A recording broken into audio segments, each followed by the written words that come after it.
JR 青梅線の青梅駅の近く、釜の淵公園っていうところに来てます。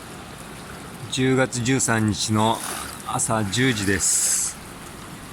向こうに見えるのは、漢方の宿です。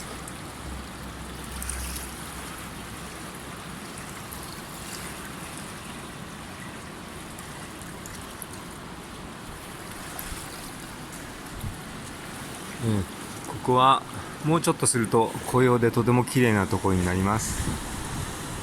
さっき小河内ダムの放水を、ちょっと減少したという連絡が入りました。